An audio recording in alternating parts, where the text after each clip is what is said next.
Hello, everybody. Welcome back to Does Science Really Work? The official podcast for the University of Calgary's iGEM team. I'm your host, Khadija Abbas, and today I have the opportunity to talk with a prominent physician here in Calgary, Dr. Hanan Bassyouni. Dr. Bassyouni is an endocrinologist and clinical associate professor at the Cummings School of Medicine. She's an award-winning professor, recipient of the 2024 Cummings School of Medicine Alumni Distinction Award, and dedicates her personal time to helping her students, her patients, and the general public. She's on top of all of this, she's also the co-author of an endocrinology textbook. Today's podcast will cover her journey to medicine, being a woman in a challenging field, and endocrinology itself. I'm very excited for this podcast and excited to take you all along for the ride. So, welcome, Dr. Bassyouni. It's a pleasure to have you, and thank you for taking the time to be here today. Thank you so much, Khadija. It's a pleasure to be here. That's and thank you for the kind introduction. Of course. You deserve it. You have a lot under your name. Thank you. So, your journey to being like a doctor itself, what made you decide that medicine was the path for you? You know, some people are born knowing that they want to be doctors. I was not one of those people. Growing up, I didn't really know what I wanted to do. However, I liked science and I liked math a lot. And my mom always told us, don't go into medicine. It's too gruesome and it's too hard. In fact, my sister got into med school in Egypt where I grew up. And then she didn't attend because she wanted nothing to do with that. And she went into computer science and she got, kind of kicked out of medical school there. So that's a funny story. But so I don't have any doctors in my family. I didn't really aspire to become a doctor. However, I always wanted to help people and I kind of had a knack for going and helping people who were kind of in need, like our neighbors who are older. I would go and help them out and do things with them. When we moved here when I was in grade 12, we moved to Canada. And it was really my high school counselor in grade 12, Mr. Crusselt, I remember his name, at Diefenbaker. That's where I went to school. And he's the one who said to me, are you thinking about medicine? And I thought, not really. And he's like, well, you have good communication skills. You're good at science. You should think about it. And I'm like, okay. Went into university, and to be honest, just everybody around me, when I talk to them, they're like, I'm pre-med, I'm pre-med, I'm pre-med. I'm like, what does that even mean? So I looked it up and it's like, oh, people write the MCAT and apply to med school. Like, okay, well, I guess peer pressure, I'll just do the same. So really, this is not a very inspiring story, but this is how it happened. It took some mentorship from Mr. Crusselt. I will never forget that. And then I applied to the MCAT and I did well on it. I applied to medical school after second year of biochemistry. Didn't get in, got a rejection letter. Got applied after third year, didn't get in, got a rejection letter. And then applied after fourth year and I got on a wait list. And then went to Egypt for the summer, came back, and I found a letter in the mail telling me that I was admitted and I had to be at school like the next week. Wow. So that was my story of how I got into medicine. But I do want to give credit also to my parents, because my parents, when they found that I was interested in medicine, they really encouraged me to apply. And actually, they came to an event in the university, just like a career night thing. And they got me the card of the admissions person, who is a very good friend of mine now. I've known her now for decades. But my parents definitely were very supportive, even though initially my mom was like, medicine is gruesome. She's like, she's glad to have a daughter who's a doctor now. So, yeah. That's so fair. Yeah. That's really interesting considering like how I heard how challenging the whole process of getting into medicine is. Yes. Like when you were going through that, did you have any doubts that like, is this really the thing for me? Every day. Are you kidding me? Totally. So every time I got a rejection letter, I was like, oh my God, this is so defeating, right? And I also cried. And now that I reflect on it, I was like, I had a year of freedom outside of medicine before I got into medicine. Why was I crying? Okay, that's a joke. But anyhow, but you know what? It's really important, I found, to separate between your effort and the result. So you got to give things your best effort. So I gave my application my best effort. I interviewed well. I did my MCAT. But at the end of the day, if it didn't come to me, then it just wasn't the right time or it wasn't meant for me. But at the time when you're 21, I got into medicine when I was really young. You don't think that way. You like really want results now. And so I find I have the privilege of talking with a lot of young medical students and young undergrad students, and people are always in a rush to get things done, and they catastrophize, like, if I don't get into medicine, my life is over, my future is over. It's like, no, not really. So I've learned that good things come when it's the right time, and as long as you give it your 200%, that is all you can do. You have zero control on the outcome, but you have 100% control on your effort. So I've learned to just focus on my effort and be okay with that. But that's hard to do. Especially like considering how when you got your rejections, how did you know that it was more so you just kept trying rather than just maybe it's not meant to be? That's a good question. When do you stop, right? Like when do Uh-huh. you say, okay, this is not for me? Mhm. I was very young and I had time, right? Like I wasn't even done my degree. So after fourth year, I still had another semester to go to finish because I was doing like an honors thing. I see. And you know what? I just thought, I'll keep trying another couple of times. I actually did not apply to Edmonton or other medical schools in the country, which was very naive because now you have to really apply broadly. But I really wanted to stay close to my family. That was a priority for me. And it ended up working out for me. But yeah, students always ask me, when should I know that this is just not meant for me? I can't answer that question. You will know. I think they always say you have to have a parallel plan for what if you don't get into medicine? What is your parallel plan? And that parallel plan has to be something that you like, that you're passionate about. Because when you're passionate about something, you're going to do well at it, no matter what it is. So I always advise people, yes, I was lucky enough to get into medicine, but if I hadn't gotten into medicine and got into something else, my life would still have gone on and I would still have been hopefully a decent human being and able to help people in different capacities. It's not like medicine or bust. So I always say there's life outside of medicine. That's so fair. So if you didn't get into medicine, what would you do? This is easy. I would have been a teacher. Teacher. Yeah, and I love teaching, and so I do teach them at school quite a bit. Actually, that's one of my biggest like things. Mhm. When you mention my name, probably people will be like, "Yeah, she taught us." So yeah, so I love being a doctor, of course, and it's a privilege to look after my patients. My job as a teacher, though, is very near and dear to my heart. So I take pride in doing a good job for my students and trying to really. I love that saying that says, "A teacher opens a heart, takes a hand." And touches a heart, sorry, touches a heart, takes a hand and opens a mind. And I just love that. My dad taught at SAIT for 35 years and he got a plaque when he retired and it said that on it. And I just love that. It's in my living room. He gave it to me. He Mhm. gifted it to me. And I just love that. I always look at it and I remember like he was a great teacher. My mom was also a great teacher. She was a professor in Egypt and she also took pride in just advocating for her students and teaching them and not just like teaching them without challenging them. So I've taken that on to like challenge my students in a good way, in a kind way, in an unthreatening way. But that's what I would have done. I would have been a teacher. But I Sounds like think I a wouldn't have lasted in a classroom of like kindergartners. So I'm glad I get to teach medical students instead. That's so fair. Well, you were mentioning you before that you were when you got into medicine, how did you know that you wanted to be an endocrinologist? I didn't. Mm, I didn't. I did biochemistry for my undergrad. mhm. So biochemistry is very much like pathways and physiology, and you really have to understand it rather than memorize it. There's a lot of understanding, and that really appealed to me. So when I got into medical school, you could choose to be a course rep for different courses, and I ended up being a course rep for endocrinology just because I, love that. And I really liked it. And then I initially wanted to do obstetrics. So I did not actually want to do endocrinology. What's obstetrics? Obstetrics is like delivering babies and looking Uh, after women's health and and things like that. maybe also what's endocrinology? Yeah, Endocrinology is the medicine of hormones. I So see. anything to do with hormones, hormone galore. Mm, So insulin, thyroid hormone, pituitary gland that controls reproduction, cholesterol, calcium, bones. Yeah, so anything to do with hormones basically is what endocrinology is. So endocrinology is very integrative. You have to know a little bit about the heart and the lungs and the kidneys and the liver in order to understand endocrinology. But going back, so I wanted really to do obstetrics, which is women's medicine, and did all of my electives in that. And then I really enjoyed it, and it was a miracle delivering babies. Don't get me wrong, I loved it. But I found that there wasn't just complexity. I wanted more thinking, and I want more problem solving, and I didn't see a lot of that. And then I did my first week of internal medicine, and I absolutely hated it. I was so overwhelmed. It was so hard. I was like, this is so difficult. Patients are so sick. They have like 25 problems. They're trying to die. Like, it's just so overwhelming. And I was hated my life and I questioned my presence in medicine in the first place. And then you know what? By the end of the first week, I started to kind of get a handle of things a little bit and be like, oh, there's some patterns here. I've seen that before. And also a lot of mentors. Like that mentorship is so important. I wouldn't have been here without my mentors.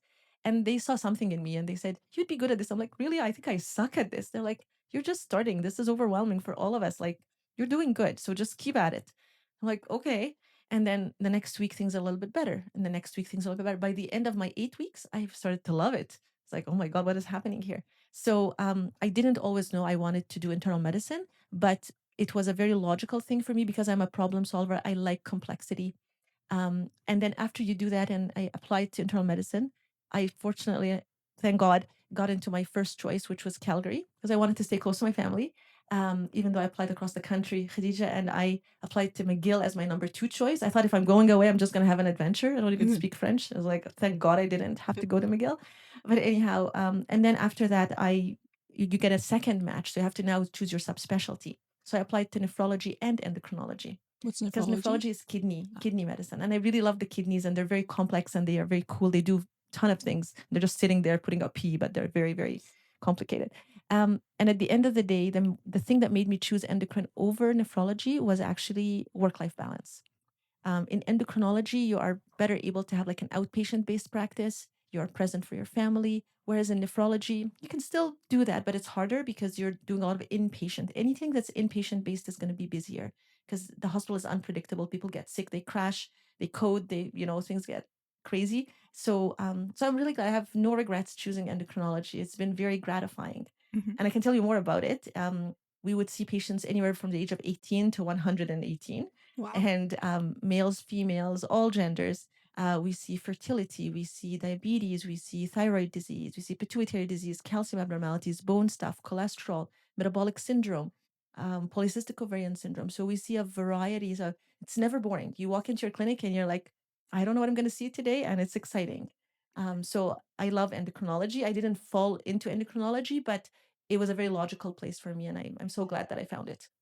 That's so very, like you were mentioning how your mentors were very supportive for you. Do you feel that now, as like now you're like a established doctor, that's something that you're trying to do yourself too, like supporting your students? Totally. Mhm. I strongly believe in the value of mentorship. I don't think we would be able to have this world without mentorship. Mhm. Imagine if you have some wisdom and you don't pass it down and you just go away or you disappear. Like people have to reinvent all of that again. Mhm. And sometimes people just need that validation that it's okay to not be okay sometimes. Like when I was a resident, I made a lot of mistakes. You probably are not happy to hear that because you don't want doctors to make mistakes. But the truth is, doctors are human too. And so to have this facade of like, if you're a doctor, you cannot make mistakes, that is so wrong. And that's a toxic culture that we need to get rid of. Also, our patients do not expect us to be perfect. We expect us to be perfect. So that pressure we put upon ourselves. So I go out of my way when I'm teaching my students about endocrinology to actually point out some of the hidden curriculum things. So, for example, I share my vulnerabilities with my students. I tell them about the mistakes I made. I give them specific examples of times when I made a mistake that could have hurt a patient. I tell them the outcome. I tell them how I dealt with it. Because when this happens, it's very hard. And you're like, I shouldn't be a doctor, right? And you have those self-doubt thoughts that you're like, you're a horrible person. And how could you continue to do this? So it's really important to normalize the vulnerability of all of us in the human condition, that even doctors make mistakes. That's okay. We are striving not to make those mistakes. But when it happens, let's process it. Let's figure out why it happened. And let's see how we can prevent it and learn from it so that we can do better next time. And that whole thing about, perfectionism in medicine, it's a big thing, right? Everybody wants to be perfect, but perfection is an illusion. And so I always tell my students, I have made mistakes. You will make mistakes. It's not a matter of if, it's when. And it's okay. Embrace that. This is your humanity and help somebody else. So process what happened to you, help somebody else get through a really tough moment and give them hope that they don't have to do something catastrophic because of that. A lot of people have mental health issues that when you are in medicine, that only makes it worse, right? It's such a high stress environment. Expectations are high. Everybody wants everything done yesterday. And so it's very difficult. And for people who already have any compromise in their mental wellness, this is just a disaster waiting to happen. So we need to be there for each other, and we need to create that culture of like, it's okay. We all make mistakes. I'm here. How can I help you today? How can I help you? you know that's, I think, the true meaning in medicine. There's more to medicine than the medicine. We talk about patient care. The truth is we need to talk about people as people first, and then we talk about their diseases. We don't refer to people as diabetic. We say this is so and so, and they do this and this, and they are living with diabetes. That's a very different way to approach it than let's go see this diabetic patient. So that's what I try to instill in my students, and that mentorship of that, and giving people permission to do that, because everybody's focused on like the medicine, right? Everybody's focused on what medicine are we going to give you today? What labs are we going to do today? Nobody really thinks about that soft aspect of like, who's that person really, and connect with them first. And then this will allow you to find your in order to create a collaborative relationship So they'll actually do what you tell them to do. I think that's a really, really good way to like good mentorship because like for me personally, I'm working on like solar car right now and we have boards for example, and there's always the fear of like if I short this board, I'm gonna be like I'm gonna cause the car to not turn on. So just having like hearing that, of course, like medicine's way more stressful than like a board and like shorting it, right? So like just like having that, I think that's like a really important thing. Like I'm thinking about that to myself. It's like mistakes happen even for like my boards, and I imagine that for medicine, it's having that mentorship. I can just imagine it's very useful for your students. Absolutely. My son is in engineering and he works with a lot of boards and circuits, and God help you guys all. Are you in engineering? No, computer Okay. science. Computer science. Yeah. Okay. Same thing. I mean, you guys work together and I get it. But I think mentorship exists everywhere. It's not just in medicine. And I think engineers and computer scientists have huge responsibilities too. So I think what I talked about applies to anything. Yes, maybe in medicine it's just more immediate in terms of, Someone's life is on your hands. yeah, Yeah. exactly. But I think engineers like and computer science, like you're designing things that if they go wrong, something bad can happen. So the stress is there, undeniably. And I think again, you need that mentor to hold your hand and say, "It's okay. This is what we're going to do if this happens. If this circuit explodes, that's okay. We will figure out why it happened and we will avoid that from happening next time." So I always say to my students, like nothing is the end of the world. Everybody thinks this is the end of it. Like I'm done and catastrophizing. Our brains are very good at catastrophizing. It's like, no, it's not the end of the world. It's almost never the end of the world unless somebody dies. That's different. But there's always a solution. Every problem has a solution. We just have to think rationally about it. That's so fair. So when you were going through all of these like different challenges yourself, who supported you through it beside your parents? And what was your support system looking Oh, like? so many people, Khadija. So many people. It takes a village to make anything happen. And especially in medicine, it takes a village to make doctors. Let me tell you that. So I had people that I trusted in medicine, junior and senior to me. So my students do actually kind of recharge me. Just seeing how their green eyes and seeing everything so exciting, that kind of recharges me to be like, yeah, okay, this they're excited about it. I should be excited about it too. And then my colleagues, like my senior colleagues, who would go out of their way to come and find me and say, are you okay? How are you doing? Or if anything happens that's like a microaggression or something, and people would check in with you, it just gives you faith and validates, okay, the world is still a good place and we're all human and it's all okay. I can't name how many people have helped me. Like so many people have helped me. So of course my parents and my immediate family, my kids, my husband, my siblings, but it takes a village. Like the hospital is truly a team. Medicine is a team sport. Nobody can tell you in medicine I did it on my own. That would be a lie. Okay, nobody can say that. So yes, it takes a lot of collegiality and reciprocality, and you just have to be willing to be present. I think it's a choice though. I think some people, it's easy for people when they're busy to just say, you know what? Yeah, I notice this person is not doing okay, but I'm just going to ignore it because I don't have time today. And so it is a conscious effort to be kind, to be present, to care about people. Conscious effort takes time and energy. Absolutely. Worth it? Absolutely. Yeah, that's such a good point that like it's so nice that you take out the time to help those around you and like I feel like if you like as a mentor you seem like a very very good one throughout your challenges and your experiences. If you were to give your kids like one piece of advice on one thing that they should avoid throughout like something you learned throughout your life, what would it be? Avoid, hey? The next question is one thing they should do. Okay. But Well, I'm going to start with what they should do. Mhm, I always tell my kids, work hard. And working hard doesn't have any nationality, color, ethnicity, religion. Hard work, people respect that. And when people see right through it. So don't ever hesitate to give it your 100%. That's what I always tell my kids. And they always say hard work beats talent any day. Talent is important. Talent gets you places, but hard work is consistent and it will allow you to really succeed. The second thing is kindness. Kindness is such maybe it sounds cheesy, but it is not. There's nothing cheesy about being kind. And I heard this saying that's beautiful that says, people don't care what you know until they know that you care. People don't care what you know until they know that you care.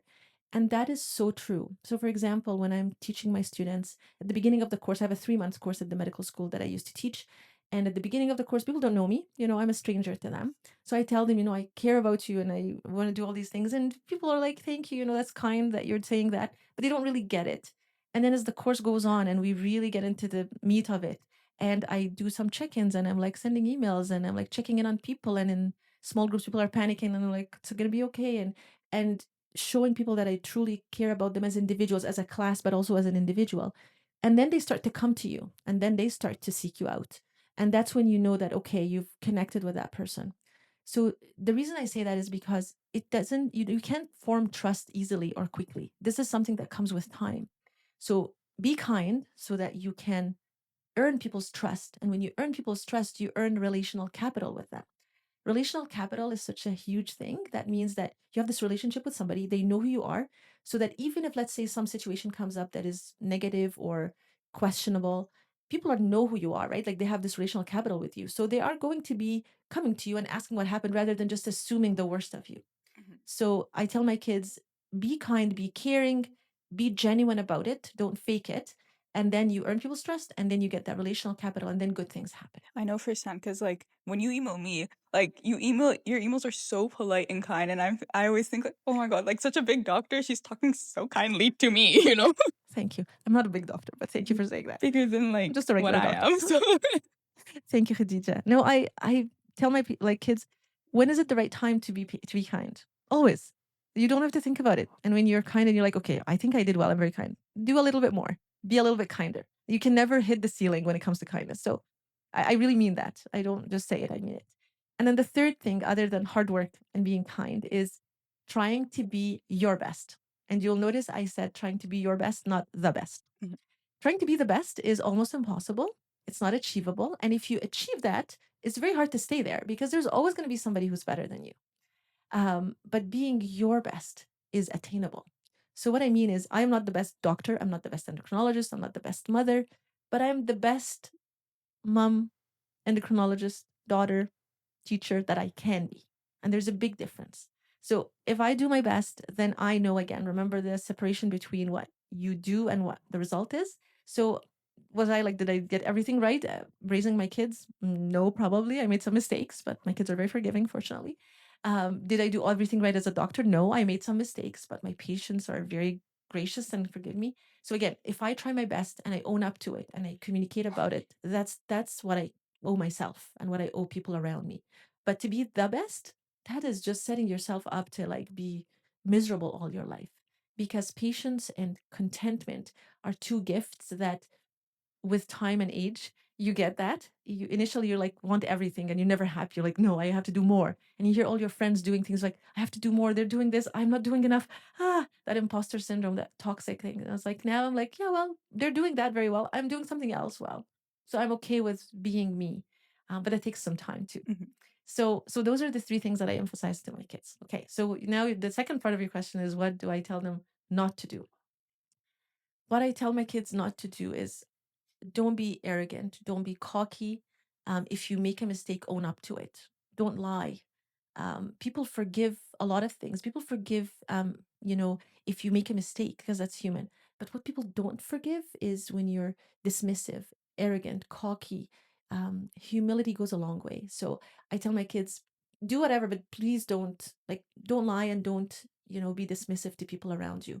Even if you think they're not right in what they're saying, it's all in the eye of the beholder. So it doesn't matter if you know the truth. You're like, but this is the truth. But it doesn't matter to them. That is their truth. You have to respect that. So that would be the biggest thing that I would say. There's probably something else, but it's escaping me right now. So you were mentioning before how to be the best of whatever you're doing, whether it be the best doctor, the best mother.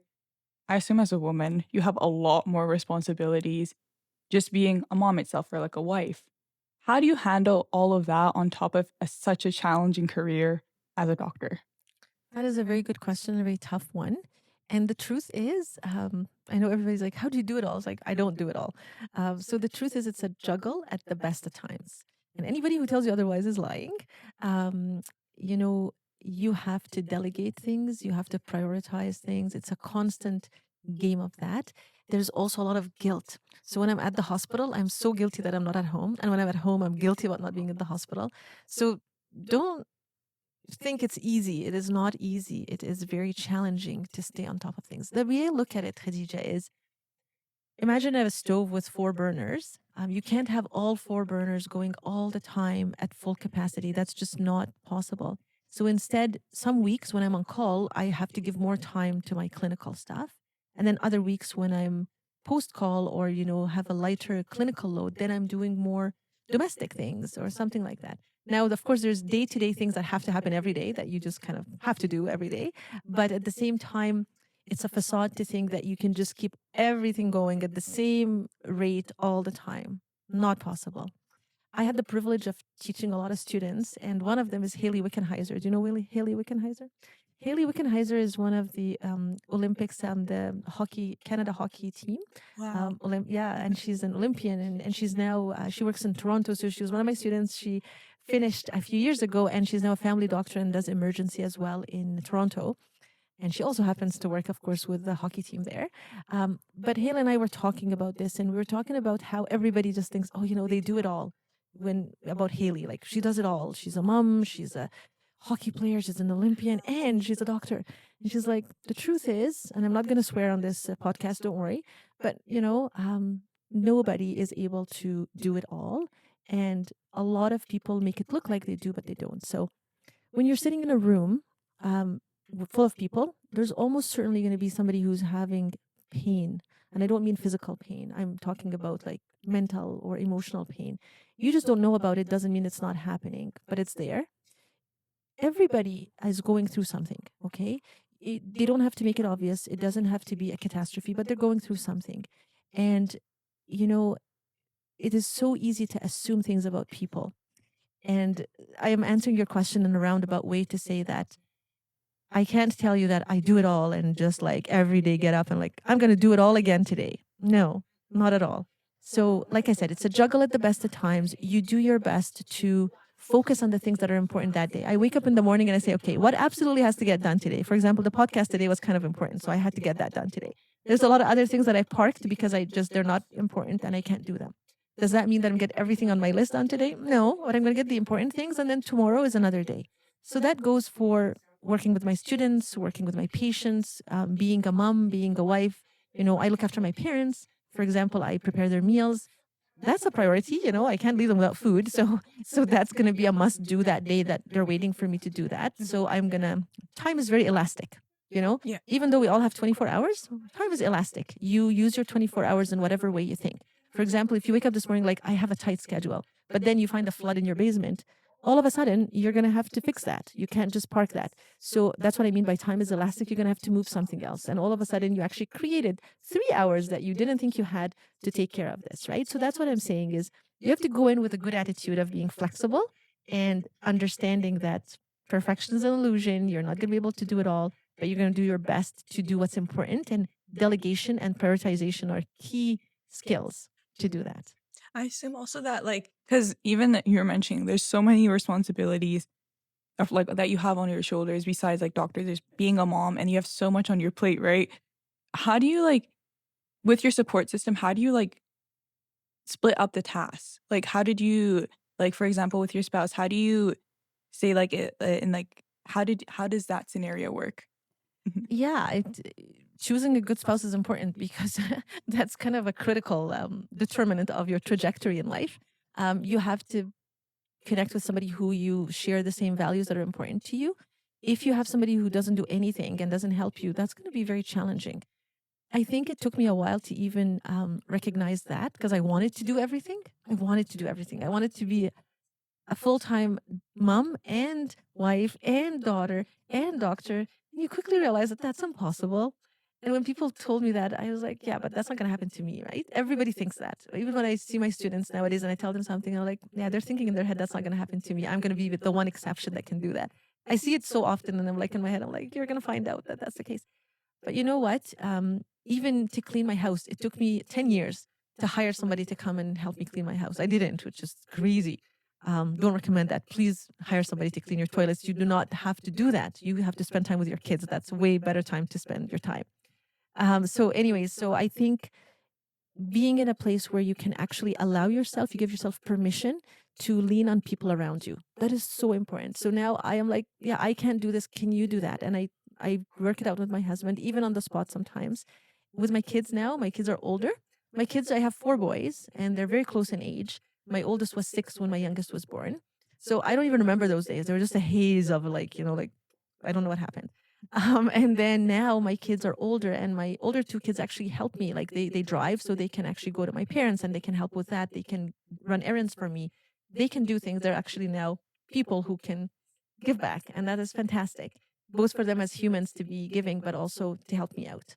So leaning on people, asking for help, we as doctors, we are so bad at that. We always think we can do it all. And we can until we can't anymore, and until something breaks or something bad happens. And so what I'm saying is, I hope that people who are listening to this won't let that happen, won't let it get to that point, because sometimes it's too late to actually be able to recognize that or do something about it before something bad happens. So I have learned that to delegate to people that you trust, that's a skill. There's nothing wrong with that. Avoiding micromanaging. You don't have to micromanage every single thing. There are some things you're like, I trust this person, I'm going to give this to them. This is theirs. Um, Saying no is hard, but that's a skill I'm working on still. I need a hat that says no on it. I'm working on that. Because you always are eager to please, right? By definition, when you're in medicine, you want to help. You can't say no. So sometimes you end up saying yes to a bunch of things, and you're like, but do I really want to do all these things, or do I want to maybe focus my energy and my limited time in 2 things that are really critical that only I can do, and then the other things maybe can go to somebody else? Again, initially when you're starting off, you want to crazily say yes to everything, but that's a skill that comes with time. So delegation, prioritization, leaning on people that you trust. It's not weakness to ask for help. But initially, I think I did think that it would be weak for me to ask for help. So I'm admitting that I made mistakes that way. But now I don't think it's weak at all. Yeah, I'm like, yeah, you're gonna have to help me with this. And I have no problem reaching out to people and seeking them out. Sorry, I just saw your pager went off. If you want to check It's all that. good. It's all good. Okay. Thank you. Okay. Do you ever think it's just sometimes too much? Guys, I feel like as a female, you have a lot of just other responsibilities. Do you think that the career sometimes is just too much?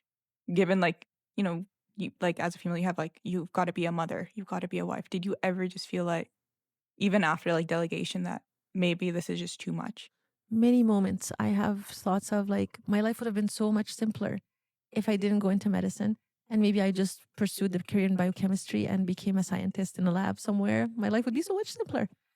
All the time I think those thoughts. And then you know what? Sometimes I verbalize that to my kids and I say, my life would have been simpler, guys, if I was just a housewife. And they're like, no, mom, no, you're doing so much good. You're helping so many people. And my kids would be like, what about your students? Who would help them? And because my kids see how much I love my students, every year we have 170 new medical students, and I acquire 170 new kids every year that passes. So yes, it's maybe easier to say I can just not do all these things, but then I think about it and think, you know what? With this great responsibility that I have an impact. I have an ability to actually set a good role model. I'm very spiritual. I have very strong faith. Thank God for that. And I truly believe that the biggest message you can give people is not by just saying things and preaching, but by doing. So what I mean is people, what you say is not as important as what you do. So if I keep telling people, we have to be good, we have to do this, I don't have to do any of that. I just have to be myself.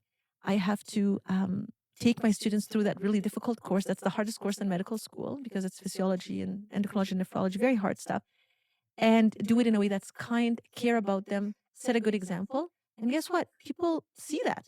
And then people want to come to me and ask me about my faith. And they're like, tell us about your faith. Like, how do you do that? I was like, it's not that hard. I just put my heart in it. I care. I am genuine. I'm not fake. I'm authentic. And then people see right through that. So I feel that being the best, kind of form of ourselves is the best possible way to advocate for something instead of just going and advocating for that. When you're a good person, people are interested in you and they want to come to you and they want to know more about you. And like, how did you get there? And when you mentioned that your faith got you there, like, tell us about your faith, because people sometimes want to promote their faith just for the sake of promoting their faith. Whereas the better way to do it is to be a good human being and to care about people, and then people want to understand about it. I don't know if that makes sense to you, No, but that's how the years have shown me that people take more interest in my religion and who I am as a Muslim individual because they see that I care about them genuinely. So it also gives like purpose, like whatever you're doing outside, you also know that it would be easier just to be a housewife, but you're going out, you're showing your best self, and it's also you're like supporting, you're like it's a form of like worship in the sense that you're showing yourself in that good I sense. do see it that way. Yeah. I know people maybe in the culture here don't see it that way, but it is for me. Every day in the morning, I say, "Please God, accept everything I do today for your sake." Yeah. And then everything I do, even if it's just picking up a glass, then I've already kind of dedicated it. So that's how I feel about it. But people around me don't have to know that. That's up to me. But at the same time, the message is stronger when it comes from your heart and when it's genuine, right? The message is much stronger. It's not fake. It's what I'm trying to say. I really do see that, and I agree with that. That like when you show your best self, then people will like associate. If you're like going around and you're not, even if you're like wearing hijab or you're not showing yourself as the best possible thing, it's not like the message doesn't come off that well. But like if you're going around and acting in the best way possible, you're giving purpose to what you're doing. Exactly. Yeah. And being devout is nothing to be ashamed of. People say to me, like, "You're devout," and we respect that. This is my business, right? Like, people don't care. When I meet patients for the first time, the first thing they see is my scarf. Of course, I would be an idiot to think it doesn't matter. Of course, it does matter. But you know what? The scarf disappears very quickly. Once I start to talk to them, once I show them respect, well, they say, "Okay, can you speak English?" "Yes, you can speak English." "Okay, where did you go to school?" "Oh, Calgary." "Okay, whew, good." But once you start to talk to people, honestly, the scarf disappears completely and it doesn't become even relevant. But the first thing people see is your scarf. So we cannot deny that and say, no, I don't notice the person's color. I don't notice how they dress. That is just not true. And that's not what we should focus on. Okay. Yeah. So yeah. We do agree that when you're presenting yourself, there are like certain things that people see first off, and then just after that, they like once they get to know you, they see your personality more. Yeah. I do agree with that. That's a very important thing, that presenting yourself is very important, because there's also that like societal expectation in a sense you have to kind of overcome. For like another societal like kind of expectation, there's, as a woman and you're going through your career, usually the time where you have your career, you're supposed to progress and get good at it, that's usually in your 20s. But that's also the time where you're expected to settle down, get married, have a family. And you probably went through that, right? You started your medical school really early, as you mentioned. How did you handle all of that clashing? Because I assume that as you're going through medicine, that's just really intellectually challenging. And then you also had to handle everything else. How did you manage that period? Yeah, it was a blur, Khadija, for sure. My 20s were all spent in my undergrad and my medical school training, for sure. So this is a good question. And I think your career peaks and needs you the most when your kids need you the most. Not fair, but that's the reality of it. And especially for females, because we are more like, we have the biological clock, we are more limited in when we can have kids, more so than males. So it makes it even harder. You're absolutely right. And I think I'd be lying if I said I didn't compromise some things for sure. So I knew that nobody gets it all. Like nobody is able to get everything. When people say, "I want to do everything, I want to be a successful this, I want to be a successful that, and have kids and have," you have to make choices. That's okay. That's the reality of life. I'm not saying set your standards low. I'm not saying that at all. And when I said, by the way, don't try to be the best, but be your best version, that again is not meaning don't aspire to be the best. You have to aspire high so that you land somewhere a little bit lower, not like too low. So you have to aim high. But the reality is to be content and say, right now, this is my busy kid phase of my life. So my kids need me physically a lot. I'm okay with that. So I became okay with that. I know some of my colleagues at the time probably were aspiring for more highly academic and competitive spots. I didn't. I was just true to myself. And I said to myself, what is important to me? And I live with my decisions. Everybody lives with their decisions. When you make a decision, that's yours. Nobody can penalize you for that, but that's your choice. So at that time, I had opportunities for leadership positions, but I didn't feel that that was the time because my kids really needed me. Also, one of my kids, my youngest kid, had a stroke when he was 3. And so, that was a life changing event for me. And it gives you perspective. It gives you instant perspective. Being in medicine gives you perspective, and it tells you that your health is your biggest asset. And you're very resilient, but you're also very vulnerable at the same time. So when you see people around you that you have the privilege of looking after in a similar stage of life as you, and they're struggling with a terminal illness or they're dying literally, that just gives you instant perspective. It's like none of this matters. Like you're thinking of a silly fight you had with somebody or a silly argument or your house is not clean or anything small like that. It just puts it immediately in its true size. And it's like, it's not important. So that's how I think you get through those busy times. You're like, okay, what is important? Well, my kids have to be safe. If my house isn't very clean right now and my toilets are not cleaned, it's okay. That can wait until tomorrow. That can wait until the weekend. But there are some things that can't wait. Like when your kids need to talk to you about something, you got to be there. That's important. So I chose to really be there for my kids during those critical years. So in my late 20s, when I started to have my kids, and then into my 30s and so on, that was the critical time my kids needed the most. And I chose to be there for them. That doesn't mean I stopped being a doctor. I was totally there too. But again, I realized that I couldn't do it all. So yeah, so there were some compromises for sure that I let go of some opportunities that came up to me because there were more important things happening in my life. So did you have your kids after you're done your residency, or did you have them during? I was in my 5th year when I had my first son. Oh, so you had your kids throughout your residency. In my 5th year. So I went through medical school, and my residency was 3 years and then +2 for fellowship. So I was a fellow. Yeah. So I was in my final year. I just had a few months before I was done. I know people who have kids in residency early on or even in medical school, and that's just incredible, and that's their choice. It's very hard to do call in the hospital and not be with your baby when they're a small baby and they're just more like, that's tough. I chose not to be in that situation. By the time I was an R5, I didn't have to be in the hospital anymore because I was doing endocrinology and you don't have to do in-hospital calls. So I was very fortunate, thank God, that I didn't have to leave my kids ever and spend the night in the hospital with when they were little or newborns. I still had to pump, when you're breastfeeding, you can't be there all the time. So I still had to pump and I still had to do that. It wasn't easy. But again, you live with your choices and you have to be okay with the decisions that you make and the compromises that some things are red lines. Some things are like, I cannot compromise that. And some things you're like, yeah, I can let go of that. What was because of your career choice, what was one thing that you regret missing throughout your life? Or what's the thing that you would say because you chose to be a doctor that most negatively affected you, like out of your entire? That's a very tough question, Khadija. I think sometimes your biggest strength is your biggest weakness. I don't know if that resonates with you or not, but if you think about it, like for example, if you're very kind, that is your biggest superpower. But at the same time, it's your weak point because that kindness can cause people to take advantage of you or, kind of can put you in a vulnerable spot. So I don't have any big regrets, but at the same time, I know that my life is complicated.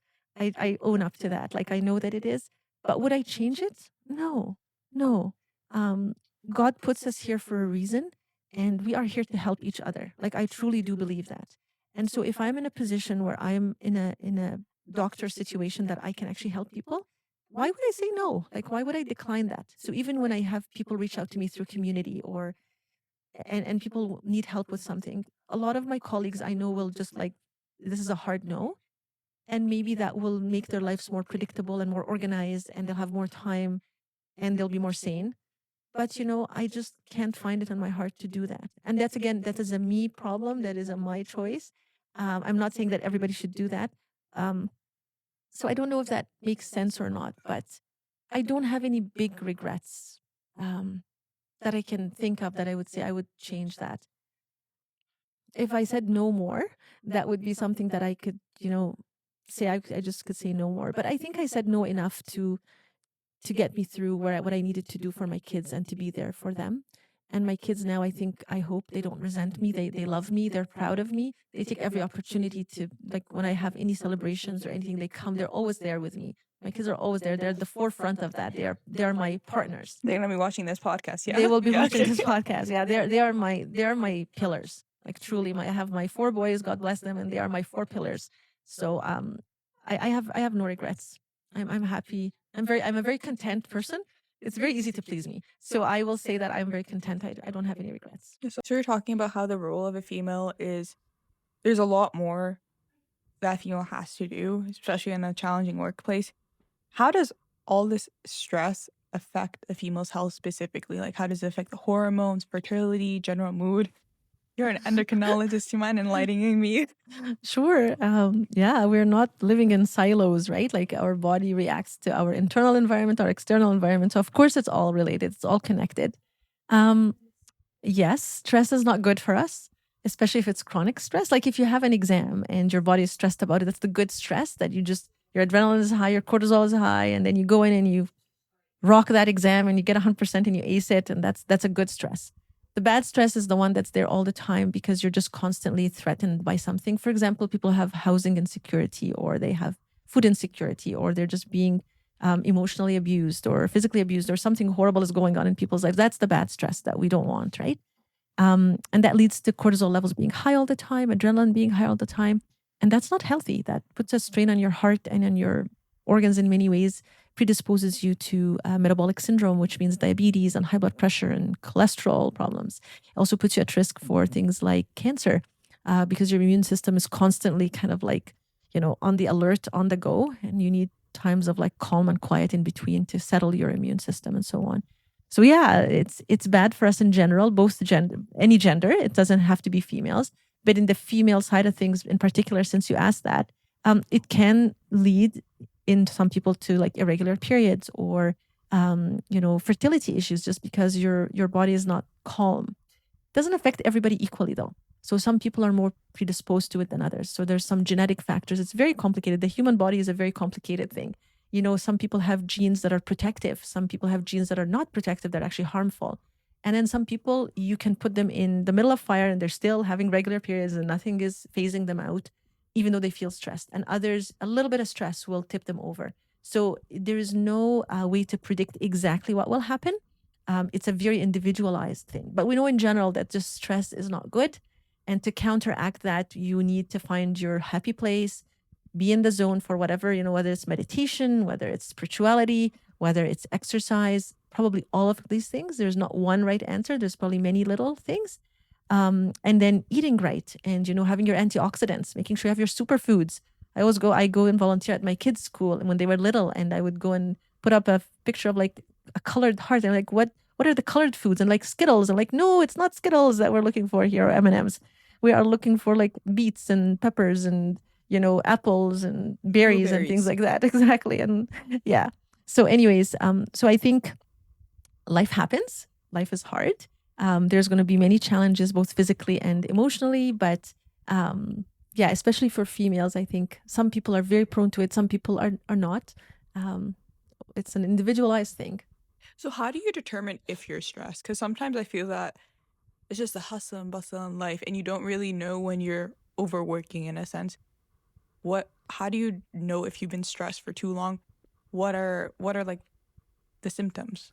Yeah, it is said that you don't know how much you're carrying until you unload it.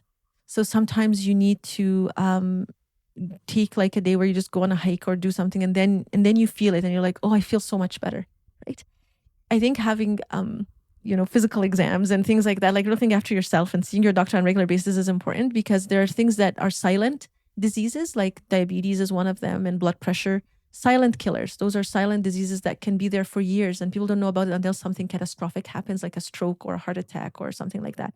So I think, to answer your question, like you need to be, in tune with yourself. If you sense that something is wrong, you should go get it checked out. Make sure it's not. Sometimes it is truly just nerves, but then that's your body's giving you a signal. So when our bodies give us signals, the worst thing we can do is ignore them, right? And some people will overcall it. Some people will undercall it. And some people will call it just right. So we want to be among the people who don't ignore any signs. If something is different, if something is new, you do want to bring it up and look into it. And if your body is actually having objective things like the period is not regular. You have to go get it checked out. Maybe it is stress, but maybe it's something else. It could be something unrelated to stress that is a disease that is going on. So, what would you define as chronic stress? Like a month of stress, 2 months? What is the threshold? Chronicity in medicine usually is defined around 3 months. 3 months. But that's not a solid answer. But that's typically what we would say. Yeah. I see. So, like 3 months of just constant stress would be chronic stress, and that's really bad. Do you also think that if someone's eating regular, like really healthy, they're getting their exercise, but they're always stressed, like chronically stressed, does that stress cancel out all those healthy efforts that person is doing? That's a really good question, Hadija. And again, it's very individualized. Some people need to do a little bit and they will be able to stay healthy. And some people need to do a lot and they're just barely staying healthy. So it's a very complex question with a very complex answer. The way our brains are designed, completely unique to each individual. Some people, it doesn't take much to tip them over. I'll give you an example. I have the privilege of treating a lot of people who are living with diabetes. And I see people with type 1 diabetes. I see people who are like highly functioning lawyers. They have their law job. They're like very calm people. They're very high achieving and their control of their diabetes is fantastic. They make it look easy.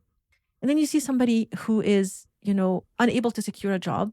They go on disability and they're unable to do anything, even though their diabetes is very similar to that other person's diabetes. And that's what I've learned is nobody's diabetes is the same, even though diabetes is very ubiquitous and it's so common. You will never meet two people guaranteed with the same diabetes. Why? Because of the human factor. So it's all in the eye of the beholder. So that's what I mean is we can't define a certain level that we're like, okay, above this, everybody's going to crash. It doesn't go like this. Some people are so able to cope and they've developed strategies where they've just, this is how I cope with this and they're okay. And other people's, it doesn't take much and they're like on the other side of things in a very bad place. So I can't answer that question. I'm sorry to give you a fluid answer, but the answer is that it really varies. It's very dependent on the person. I see. So when you recognize a problem, that's the message to people who are listening is when you recognize that stress is too much, you're probably right. Pause and say, okay, what do I absolutely have to do? And what can I get rid of? And get rid of some things that are not that important, that might just be adding to your stress, but not really adding any benefit in the big picture. And be okay with that. And that's the harder part. But remember, we talked about how, you have to choose. You can't do everything. As much as we want to, we cannot do everything.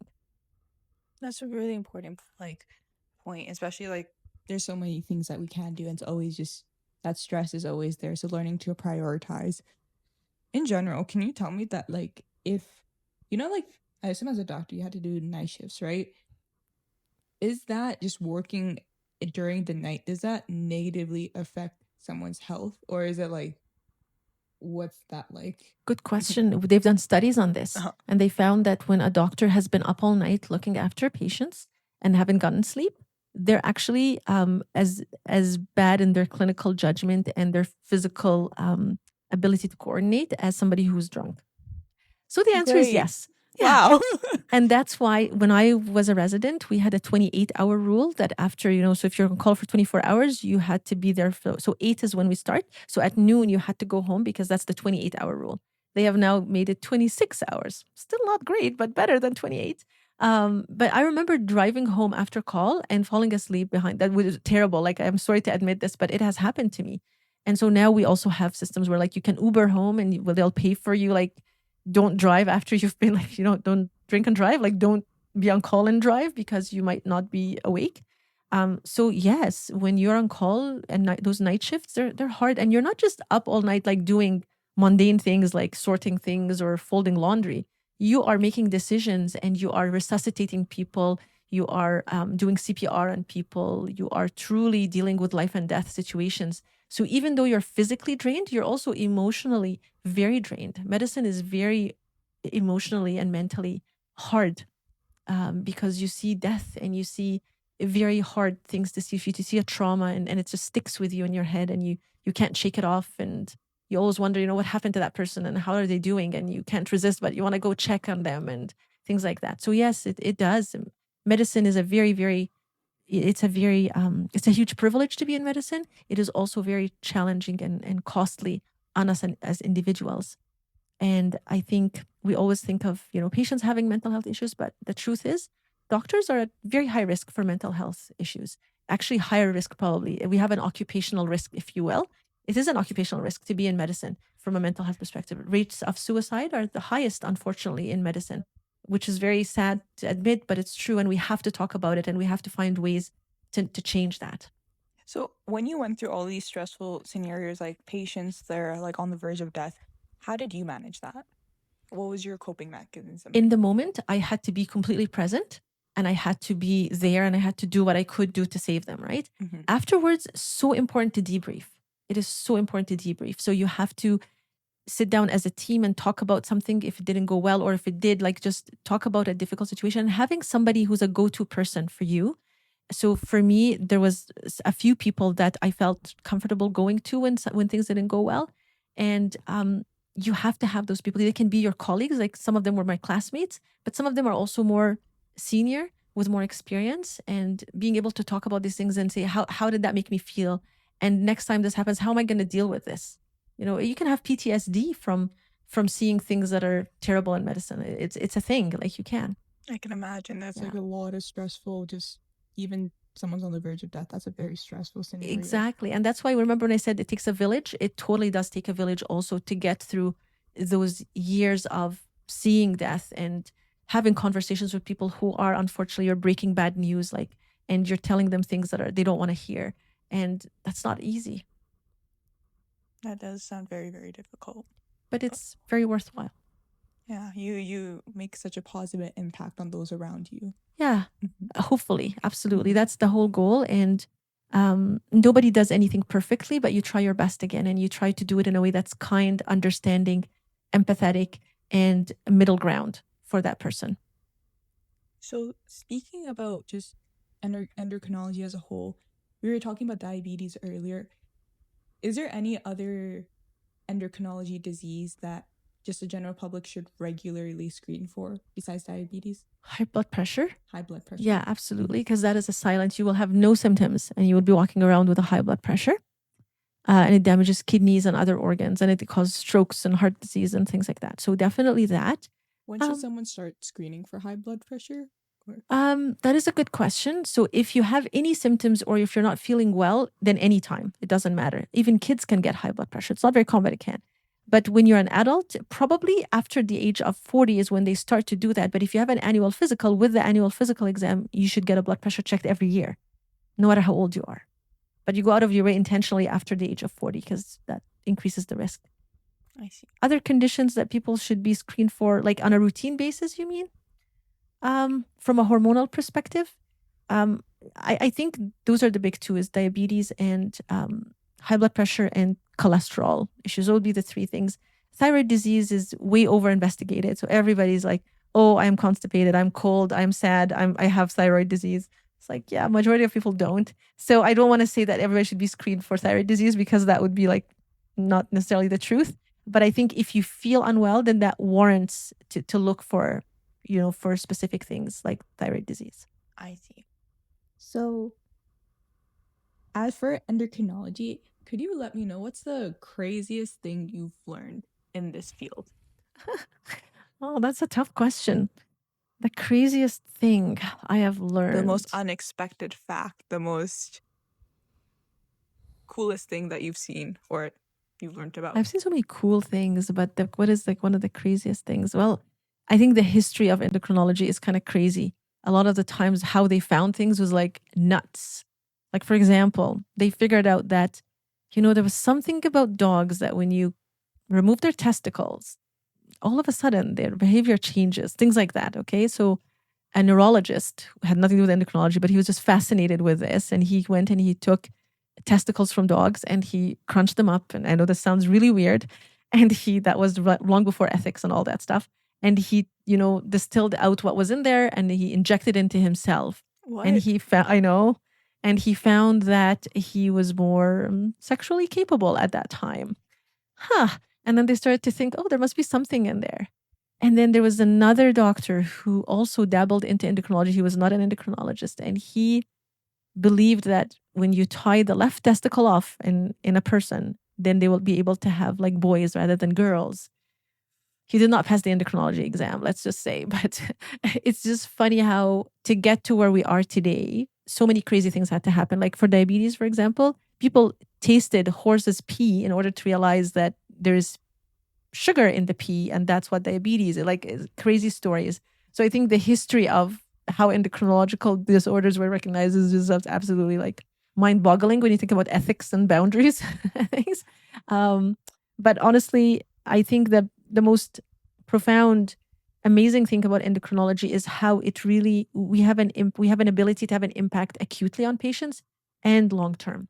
So we have some conditions in endocrinology that you can treat very quickly and reverse the symptoms very quickly, and some things that take a long time that you need to establish those long-term relationships and see people through all the difficulties, and some things that you don't have a lot to offer for them, but still be kind and empathetic and just be able to just let them vent. And that's usually the goal of that visit, is just for them. It's an opportunity to vent and say how much it sucks to live with this condition, even though there's nothing I can offer you medically. So I always tell my students, there's always something to offer people, even if you don't have a brilliant diagnosis, even if you don't know exactly what to do for them next, just listening and being there for them and lending them an ear. Sometimes that's all people need, and that's okay.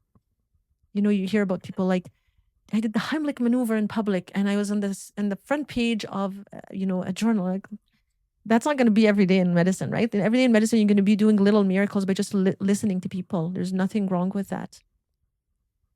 That's a really like important or very, it's a very important like point that like little things add up. Yeah, your most important tools as a doctor are not your stethoscope and your ophthalmoscope and all that stuff. It's your listening ears and your caring heart and your objective mind. That's what people need. People need somebody who cares more than somebody who knows, because knowledge, you can go look it up, but empathy, you can't necessarily teach that, right? But knowledge, like, who cares? I can go look it up. Yeah. With ChatGPT now, it's very easy. Exactly. Like, who needs doctors, right?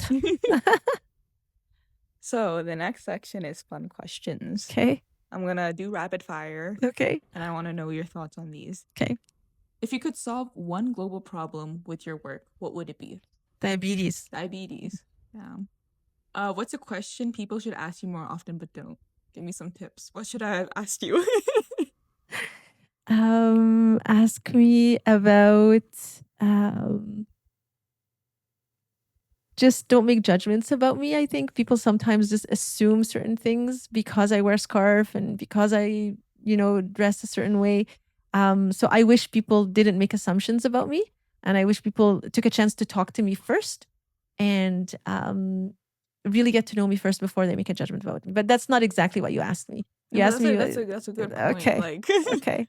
I remember being having dinner with my kids at a restaurant, and when we're walking out, there was a guy standing there, and he just looked at me and said, "Nice costume." And I just like, what? I was like, oh, really? So I wish people just wouldn't make judgment calls on people. And I'm not talking just about me, about anybody. We all do that, right? Implicit bias and so on. So we all kind of see something and are like, oh, taken aback by it. I wish people would judge less and would give the benefit of the doubt more. That's a really good point. So the next one is, what is your craziest personal hobby? Washing dishes. That's and so crazy. And here's my dream. I really wanted to be a cashier. Cashier. And I will never get to do that because, I mean, that would be silly for me to be a cashier now. But there's just something that's so satisfying about being a cashier. So I wish I can experience that. That's so fair. So it's not a hobby. It's like a hidden hobby that I've never gotten to do. But that's so fair. When I was a kid, my dream when I was in kindergarten was to be a bus driver. Okay. So that's understandable.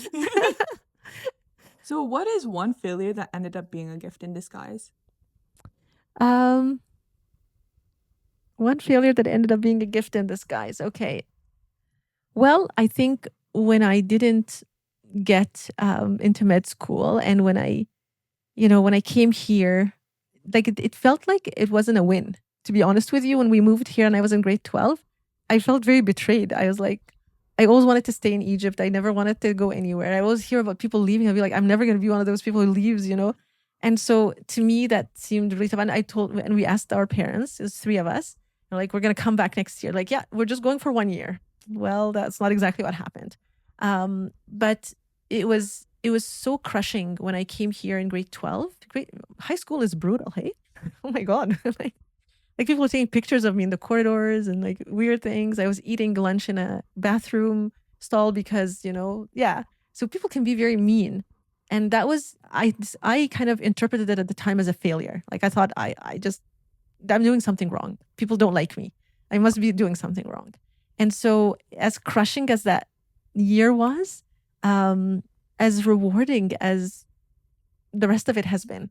So if I hadn't endured that year, if I had given up and said, I'm calling it quits, I wouldn't be here today doing this or, being able to help people, right? So I am very blessed that, I truly believe that our failures do shape our successes. And it's only because of these obstacles that we're able to get past them. And, people talk about resilience. Yeah, exactly. Mm-hmm. So if you didn't have any failures, how are you going to improve? Mm-hmm. Failure is the best teacher. My son always says, my brain grows when I have failure. And he's like, today my brain grew a lot, Mom. I'm like, oh, wasn't that bad a day? So I think, again, that first year that I had in Canada was really hard for me. Both the weather was different. It was like, what, -20? What? And the culture was different. The people were judging me. I'm not saying all of them. Remember Mr. Crusselt, and there's some wonderful teachers and wonderful people that I met, but there were some mean people. And I rose above it. And I'm so glad that I had the sense to do that in the moment. And it was probably because of my village and my parents and my family. But I think that was probably one of my toughest things. After that, I've put my best foot forward and I didn't let it bother me. Like when I didn't get into med school, yeah, I was upset, but I continued. Remember, I just continued to like work hard. That's my motto, is like work hard. The rest will come. The rest will happen. That's really motivating. Work hard when you're young. That's my advice. When you're in your 20s, The Defining Decade. That's a really good book. If people haven't read it, you should read it. The Defining Decade. And that just tells you about how your 20s are your opportunity to really do things that are just outside of the box, outside of your comfort zone.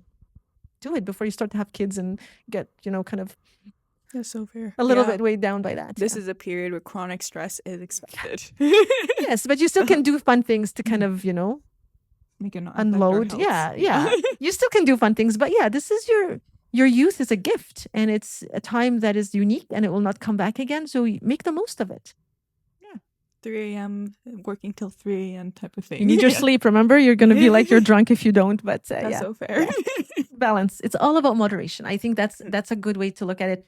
My faith always talks about moderation as the truth, and I think in life the truth is in the middle. It's never like over here when people are feeling so strongly about something. It's like, no, the truth is here, or the truth is here. It's actually the truth is in the middle. There's a little bit of truth to both sides. So the truth is usually in the middle. So moderation would be a big asset, along with patience and contentment.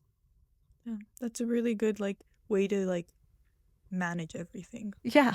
So to end it all off, what's your favorite hormone? My favorite hormone. Okay, well, you know how when you have I have 4 kids, right? So if you ask me who's your favorite son, I can't possibly say a name now because I would be like, they're watching this. Yeah, they're watching this, right? So how can I choose? I mean, my hormones are all my babies. So how can I choose? They're all going to get mad at me now if I choose one. But my favorite hormone, I mean, dopamine is what everybody talks about when you talk about your mental health. And in the spirit of being truly okay to be vulnerable, I am going to choose dopamine because dopamine is the one that determines, how your mood is, and it's the happy hormone. So when you have a lot of dopamine, that's a good thing. When you don't have enough dopamine, that's a bad thing. But I am going to choose dopamine only for the reason that I want to remind people that we are all vulnerable to mental illness and that it is okay to have days where you're not okay and to be teary and to be upset and to not even know why you're upset. That's okay. That only makes us human. So I'm going to choose that so that people will feel that it's okay to come out and share that and just tell your best friend, no, I'm not okay today. It's okay. It's all right. We can talk about it and it's never the end of the world. And I truly believe that by sharing those vulnerabilities, we can save a life. When you think about, I've unfortunately lost a few students to suicide. And when I think about those students and how, what you always think what could have done to prevent that. And I always think of dopamine. And, in that moment, this is what seemed to be the only way out for that person. And I respect that. But I always think in my head, how can I prevent that from happening? What can I do as a human being to prevent that? And so that's why I bring up dopamine, because I think we are each other's best friends and best tools to stay well and put things in perspective. Imagine if you're feeling down, but you're feeling down with your best friend there. It's going to be a very different story. So that's why I'm going to choose dopamine. But no offense to any of the other great hormones that I work with every day. That's a really good. It's a really good point. I know personally, even for myself, that my friends would know I blab a lot. So getting that, like, when you're going through a stressful thing, having someone there to like listen, Yeah, it's very nice going through it with that. And I want to thank you first off for like opening up to everyone during this podcast. I think it was very, very enlightening for me as well, like learning so much about stuff that people don't really talk about, you know? So I want to thank you for taking the time to be on here today. And do you have any message you want to leave with everyone here? thank you so much. It was a pleasure to be here, and thank you for asking me to participate. I'm just really honored to be in We're a honored position. to have you. Thank you. And I love your last comment, and I'm gonna maybe end with that and just say, when you tell somebody something that's really bothering you, all of a sudden it feels better. So if you have a big problem and you feel like, oh, this is a big problem, nobody else can help me, actually just even telling somebody in itself is therapeutic. So I'm going to just leave people with that, so that if you are feeling really down, please just tell somebody, and you never know what will happen and a door will open. Thank you so much. Thank you.